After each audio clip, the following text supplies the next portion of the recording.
Howdy folks. So today I'm going to do some demoing and explanation on how to model stylized 3D rocks. There's a lot of different styles obviously that you can make rocks in. This is my favorite type of style to do where it's like very chunky and like relatively simple but faceted, and it's very like angular and sharp. Just a very like neutral classic rock look. Maybe in other videos I'll cover other styles, but this is just taken from a piece I did, and I'm going to show you guys basically how I went about making this. I'm not going to recreate this exactly, obviously, because whenever I make rocks, it's like it's very organic and it's never the same twice unless I'm like copying a specific concept. But we're just going to go over like how to riff, how like if you were to make your own something out of rocks, like how what are the rules and like techniques you got to use in order to get good looking rocks. So step one, thing with rocks is you're going to have to kind of throw everything you know about 3D modeling out the window, unfortunately, because I'm going to say a lot of things that are highly contradictory to what you would normally do for 3D modeling. So I just want to stress this entire lecture is very context sensitive to what I'm showing in this lecture. And you're not meant to really use these for other modeling things. So that'll make sense in a little bit. First of all, viewport. Um, I've got cavity enabled. That's why it looks so crispy and nice. Let's just go back real quick so you can see what it looks like without it. So if I turn it off, it still looks fine, but I just find it a lot more difficult to gauge the shapes and stuff like that. So it's always easier to start without beveling or any kind of reinforcement. Obviously, you can use modifiers to go about that way, and I will cover that at some point, but it makes your modeling a little more tricky to evaluate. So if you're new to this kind of style, it's definitely easier to use the crease technique, which I will about to show. So step one, enable cavity, so it looks nice. Pardon. Step two, create a very, very simple shape. And I'm just going to make like, I don't know, like sort of like another little staircase, but probably like a lot simpler and smaller than that one. So I'm going to go a lot lower, and you just want to like really keep it basic. So, um, yeah, for example, oh, I have a double edge. Hang on. Whoops. Whoops. Okay. So I'm going to make it, let's do like 4 levels. So this will be my first one. And already I've made like my first decision on how I want to start changing this, because essentially when you're making rocks, when you're doing something like this, you're definitely not starting with like all these details at the same level right away. You really want to figure out what the major shapes are. So like if we're looking at this here, we got these major shapes, we got these ones. Like you're kind of ignoring all this secondary detail. All of that stuff is added in another pass. So you really just want to decide simplest level, what is your core shape? So I'm going to start with one step here. Next decision to make, where is my next cut going to be? So it's very square. I'm not super crazy about that, so we'll just take this edge and we're just going to bevel it just to create a little bit of difference as a first decision. So now we're starting to get a little bit of edge detail happening. It's still very geometric and whatnot. So the first thing I want to do to start getting some like interesting style into this is to figure out the core shape that I'm going for in my echo bases. So that's a term I made up, and I'm going to explain what that means. So what I mean by that, if we look at this guy, these are my core shapes here. This one, this one, this one. And one thing that's really important about these core shapes is they need to like complement each other. So for example, I've got a few things happening here. So I've got sort of a descending line of rocks happening from this direction. I have certain lines that are like echoed around. So it's like you're getting a little bit of repetition, but not too much. So it's like a big piece of here, a little piece here, and then a tiny piece here. So we're getting that like rule of threes. You want to keep just general design things in context or like thinking about it. So another nice thing to do with rocks is to not keep things the same width the whole way. So like we're starting really tiny here, getting thicker, thicker. We're starting really wide here, and then it thins out. And then the other rule that's very critical, in my opinion, for making rocks look like rocks is to really avoid any spaces where you would have more than 3 points come together. That one's really important, and that one's really difficult to avoid when it comes to um, box modeling rocks. And I'm going to show some techniques on how to get around that. So coming back to my original point here, echo bases. What is that core shape that I want to build into something, and what direction is it going to be. So I think the first core shape I'm going to focus on is going to be like the top down. So what is the shape of my first step going to be? So let's do da, da, da, da. Yeah, something like that. So this is going to be the basis for like the rest of the design in the immediately surrounding area. So from that shape, I can already give myself a little bit more information. So if these are the anchor points, again, reference my video on fundamentals. I use a lot of terminology in that video that I'm using here. So if something doesn't make sense, you need to watch that because they're all terms I made up. So you probably won't find anybody else explaining it except for me. So it's just how I think about modeling. Okay, so this is an anchor edge, right? We want to try and like create that anchoring further down. So another thing I can do is take this one here. Vertex snapping is really good to have on, and also auto merge. Snap over here. Actually, before I do that, I'm just going to stabilize this edge.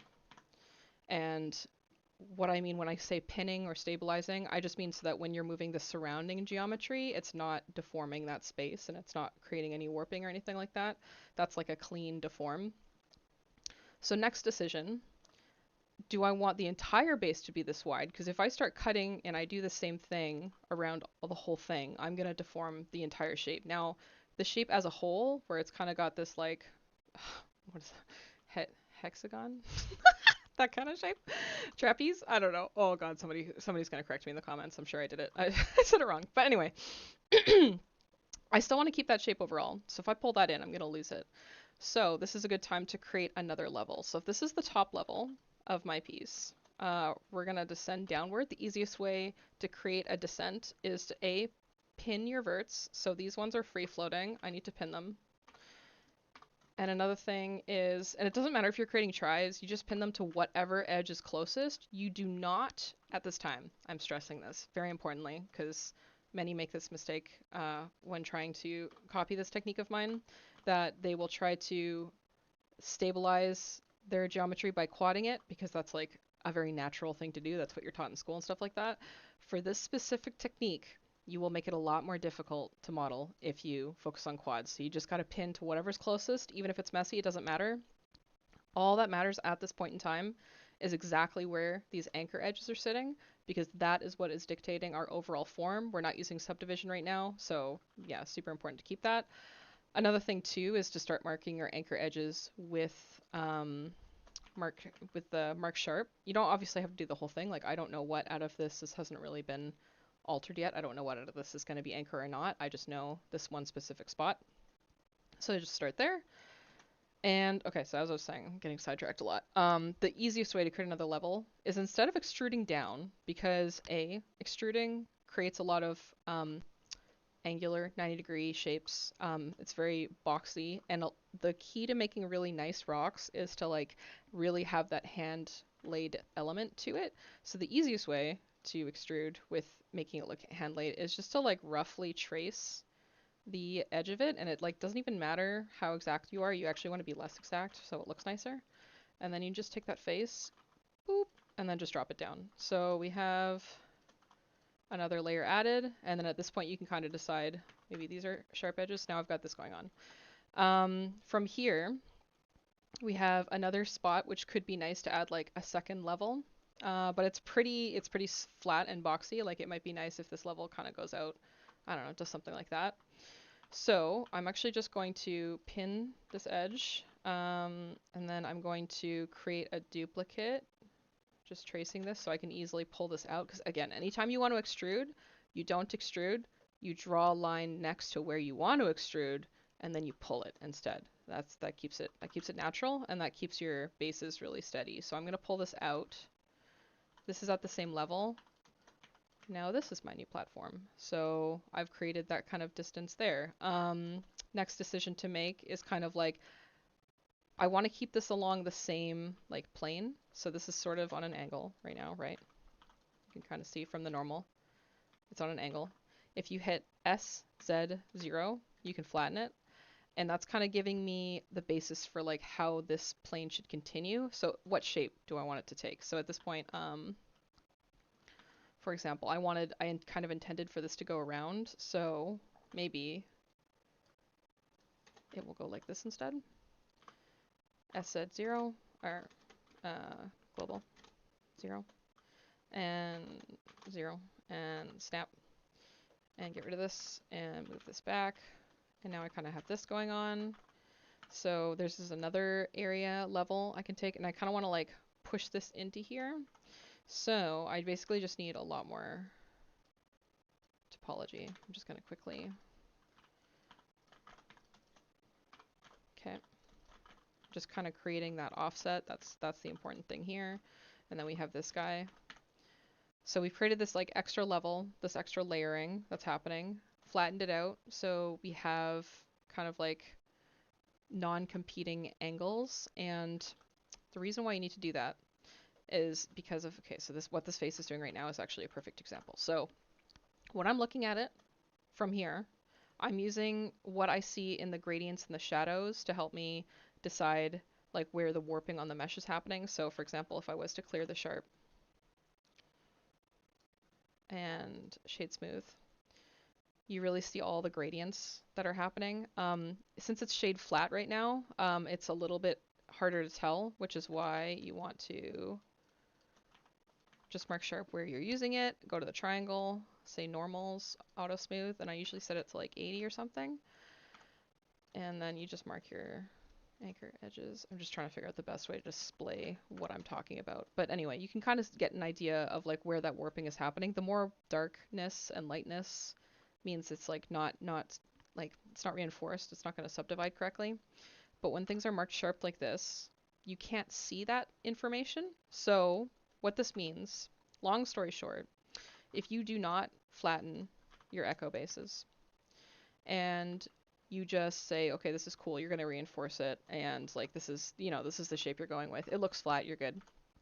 What happens is when you start to add reinforcement to these locations,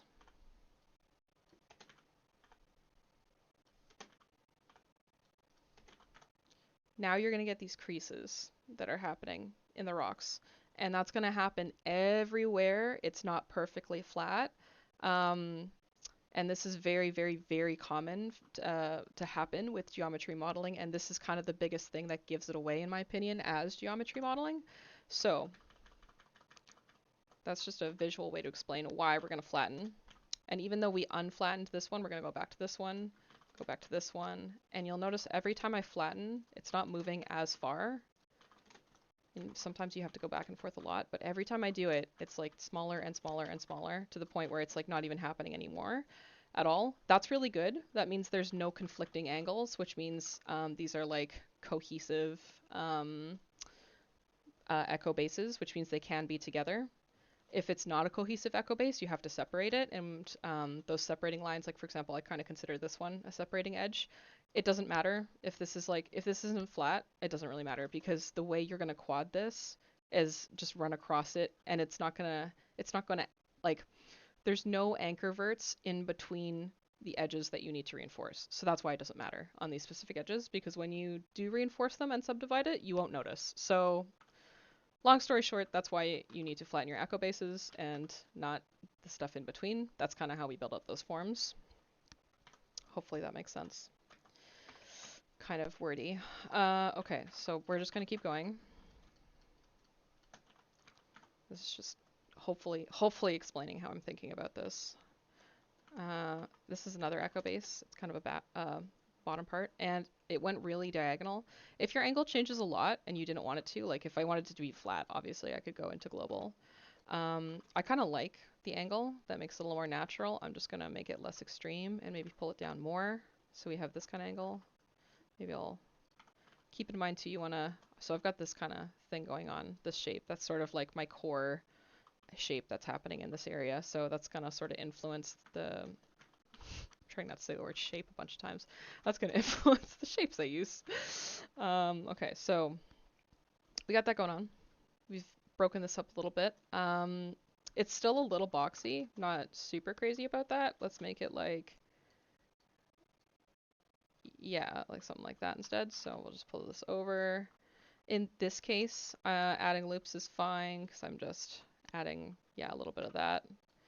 And we're just gonna do this. And then I just want to pin these. I don't need it to carry through. I don't need it to go anywhere. So we're just gonna get rid of it. And I'm wondering if we even want this to go all the way to this edge. Maybe this kind of wraps around. Maybe there's another one that wraps around. Like it's a little flat still. So I'm just gonna break up this side. So I kind of want to offset it, right? Because I already have this inset right here. Maybe I'll just pull this more in this direction actually. And then don't need this. Don't need this. And I'm just gonna pull this over. And I didn't stabilize this, but it's I don't really have an issue with it. I'm still kind of working out that spot. So I just wanted to make that area a little more natural looking. So reinforcing anchor. That one doesn't matter actually. Flatten that, and this is also an anchor. Okay, so we got something going on here with this, right? Yeah, it's looking a little better. I think I need to probably flatten that a little bit, just recheck these echoes now, or the bases. I guess technically the spots in between I would call echoes based on the logic of how I'm naming things, but you know. And I'm gonna put this here, stabilize this part instead, and then this also becomes an echo base. Hello. Struggling with my controls here. I don't need this at this point in time. I just want to try and simplify how much topology I'm using in the rest of it. This one, just because the faces are so wide, I would say it's okay to cut. Again, you're doing that for simplicity, so I don't need, actually I'm going to pin this up here, it's a little more stable. I don't need that here, I don't need this here, or that. Well, I kind of need this one a little bit. So now I'm just cleaning up the topology a tiny bit, so I'm reducing it for the next steps of cutting it. And it just makes it easier to see too, just makes it easier to evaluate your model. And the reason too why you want to cut across n-gons like this is just to verify that you're not creating any of those shapes. So that's probably one, and that would make this one, and I'd have to flatten that. Oops. Okay, yeah. And I'll just rotate that to make it more interesting. And I'm just going around and like testing them a little bit. These are actually pretty compatible. I'm sort of surprised. Yeah, this one's not. So since this one is not compatible, I'm going to add a little break here. So I'm going to have an edge come up here, and maybe around to this point, which will allow me to pull this out, and then I can start to cut it. So I'm going to push this in, and I just need to decide like how far this is going to go in. Edge sliding is a good way to do it. Kind of mark that sharp. Maybe this isn't an anchor edge anymore. Maybe this actually like helps us, because like when you create that little separation, now you can have these two echo bases, flatten them as much as you need, right? And it's not going to affect, they're not going to affect one or the other, and you get this nice like crack shape, which looks pretty natural. I could always add more cracks to it. From this point, it's probably best if I join these. So if I draw this across and just kind of like pull this in to match this one, delete that, and then it helps too even if I offset that even more. And I can support that decision by actually inverting what I was doing before. So I kind of had, now I'm kind of going in the other direction a little bit. That's fine. It still looks nice. Don't want that to be marked sharp. If you are going to cut around an edge, definitely this sort of shape is helpful. Definitely want to flatten that type of thing because we want to maintain only 3 points. Do not want to have 4 because that's when it starts to look really fake. And this is sort of intense. Edge sliding is also really safe to move edges along without ruining the echo, like the flattening of your echo base. So I always recommend that. And you just want to check the integrity again. surrounding ones. Cool. Okay, so that's all compatible. Next thing I want to decide is where else do I want to put detail?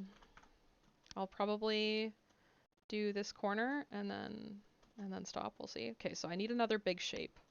I've got like a big shape here, a medium shape, smaller shape, and I need another like something else to kind of complement this. So I'm kind of looking at this line, following it, following here, but like it's starting to get more offset, and now it's like ending somewhere else than this one. So I'm like using it as inspiration, but not directly copying it.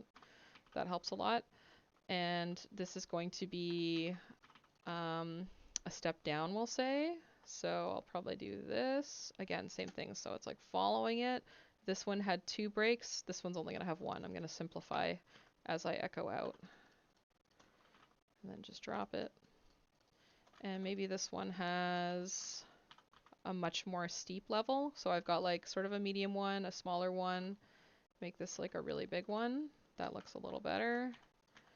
And want to make sure that these don't line up, right? So this one is sharp, this one's sharp, and then these ones line up a little bit. That's not too bad. Maybe I want to offset just a tiny bit, just to keep it a little more natural looking. Now that I have that layer of detail, I want to simplify this again. And then I'm just sort of picking better shapes to use. Technically doing something like this would be better. I'm just sort of rechecking that. Rechecking this.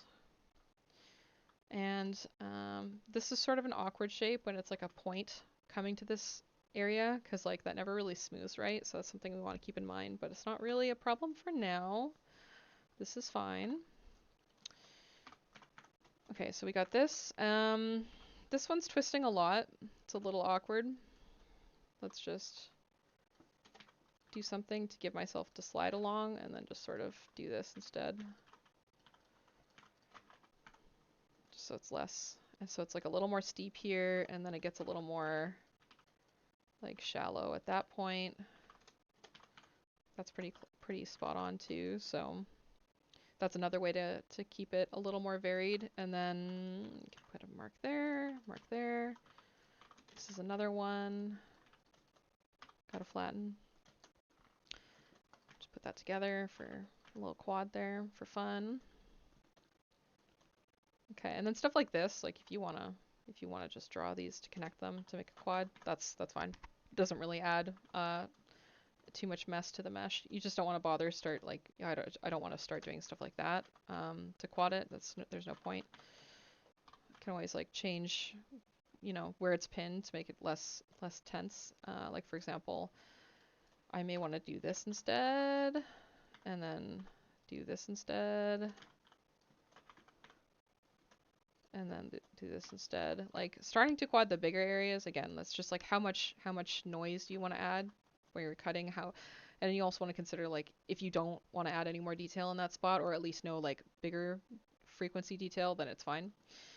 So another nice way to break this up, because now this is starting to become like a really long edge, and I kind of want, that's another thing you want to avoid, where it's like just a bunch of really long faces together, because it starts to look cubey again. So I'm just going to break this up one more time. So we'll do something like this, and then I want to extrude, but I don't. So drawing an extra line, and I'm just going to take this guy and push this down. And that's another nice way to get like a little bit of secondary detail. Another thing you want to avoid doing is having like a line like this consistent across too many edges, because that's another way it starts to look fake. So this will not be a sharp, and this will actually be a really tiny echo base instead. And then we can pull this back, kind of make that a different shape a little bit. Maybe this is also an echo base now, whereas it wasn't before. And again, echo base just means faces that you should flatten, specifically is what I'm saying in that context. So yeah, I've just created that little edge there, a little more interest. I'm gonna ignore this face actually. We're just gonna pretend that kind of like carries off into somewhere land. I don't know. I just don't wanna build that far right now, so we'll just leave it at that. So getting bigger, going smaller. Kind of think of it in terms of calligraphy too a little bit. Kind of like the end of a brush ends up looking nice for rocks. So want to break this up a little bit more too. I've got those like bigger forms in place that I like, but these are still like fairly geometric and simple. So I'm going to break this one by adding one more layer. And I'm just going to change where this is pinning. And I'm going to pull this out, push this here. And now I want to extrude. I just want to pin this real quick. So again, extrude by not extruding. And I don't actually know where I'm going with this right now. Let's pull this up. Okay, so I may not end up affecting that edge at all, actually. We'll do this instead. Okay, so I'm going to pull this forward just to make it a little more exaggerated. Pull this back so it's easier to flatten. I like to have arrows showing, so it's like a little easier to tell. If you know it's going to like be really wonky too, you might just want to preemptively flatten that a little bit. But okay, there we go. Added another little layer of detail there. On echo bases that have a split in them, which is like this little thing, where it's not going all the way through to another level, it's just kind of like simmering off into the existing one, I will typically flatten part of them and then not so much the other half. Like I'll flatten sections of it and do this kind of thing just to make sure it's like relatively flat.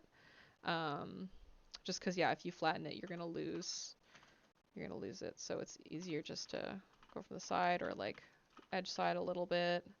Once you start to get into like subdivision and testing that, it makes it a little bit easier to see. But okay, so we got that guy. I want to break this up more too. This is sort of a big angle. It's sort of like a, I don't know, sort of a big chunk. I'm just gonna do something like this and then grab and drop and put this here.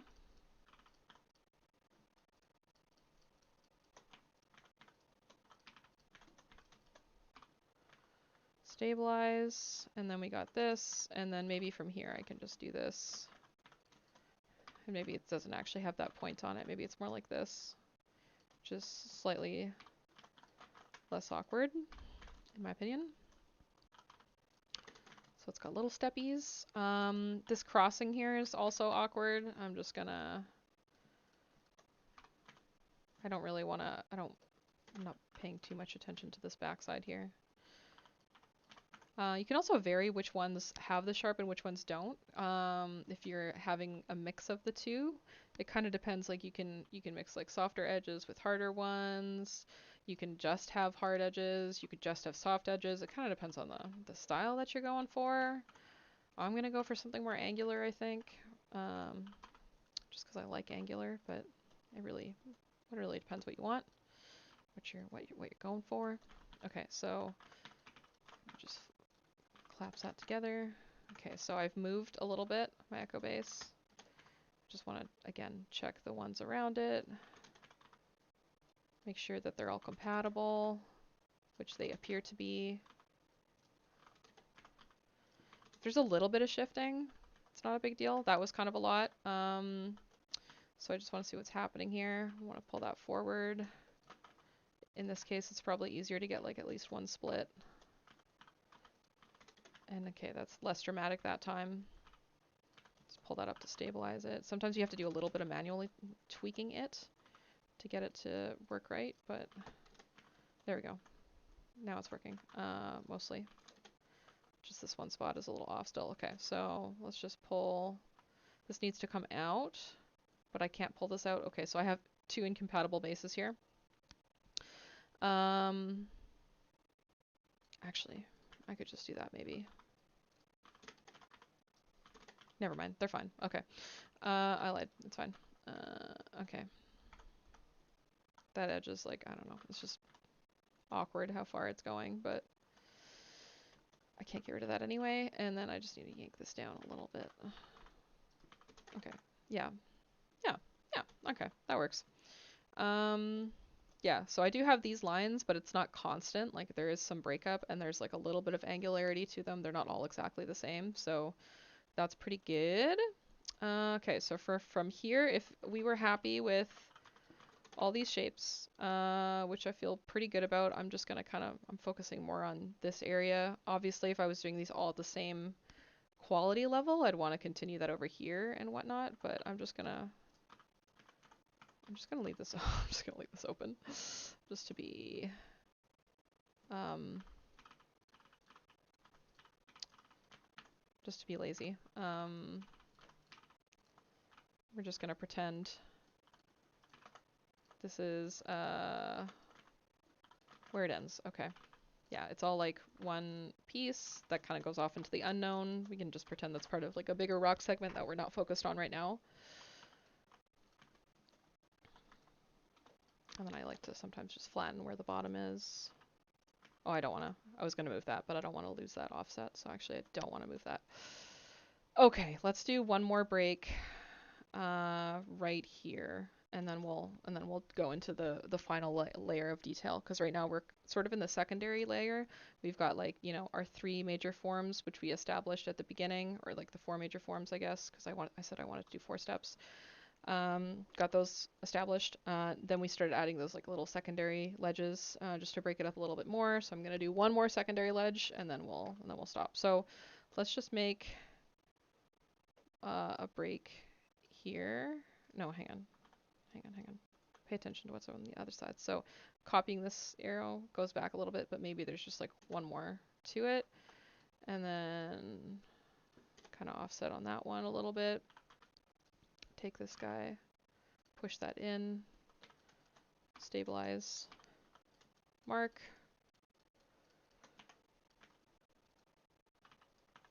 Stabilize a little more. Actually, I'll just do this.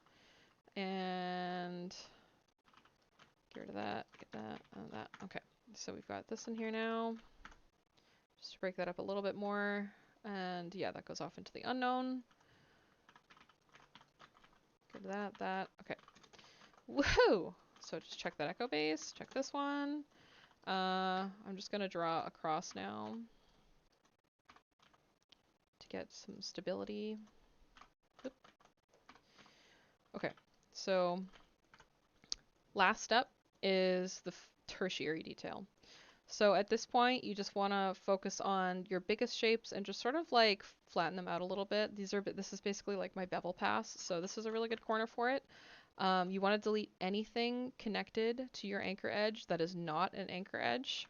The reason why you want to do this is because when you bevel, if you have something that isn't, you're going to get it, it's going to be included in the bevel and it's going to warp your surface. Whereas if you don't have that and you bevel, it's just going to edge slide along them. It knows exactly what to do, so it's not ruining your surface at all. So you just pull it out a teeny bit, and then from there, you want to take one edge and just asymmetrize it.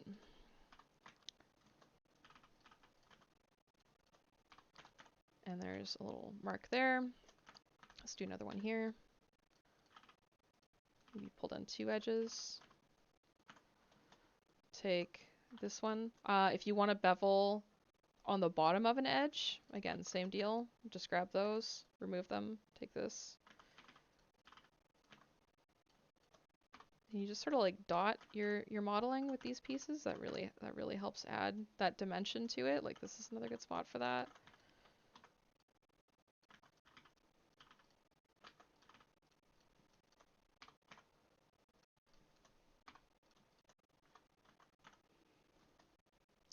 Let's put one. Let's do a little one right here.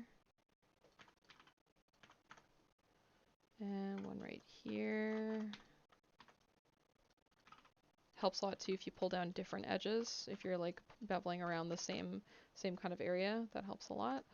Could even do this one. All the bigger ones really is kind of what I like to aim for. And then kind of as you do this, since at this point I know I'm not adding any more details, then you can start to like add stuff to quad it, because now it's not going to get in the way. This one is not fully flat, got a little slightly incompatible. Actually, oh no, that's bad. Change my mind. We'll figure out a different way for that one. Anyway, continuing on. Let's do this one. And yeah, let's just do one little ground crack for fun. So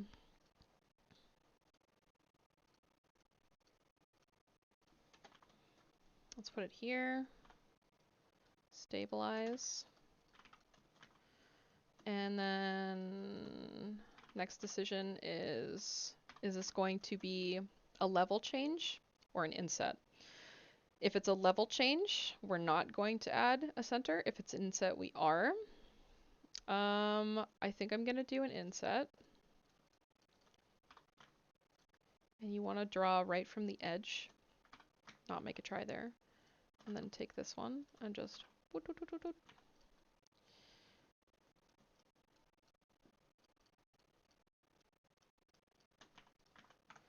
and get a little ground crack. Just want to take this into account, make this the new echo base, merge those together. And then you got this going on. These are different enough. I'm okay with these the way they're sitting. I might just want to pull this a little more over to keep that, just to make it a little more obvious that's there.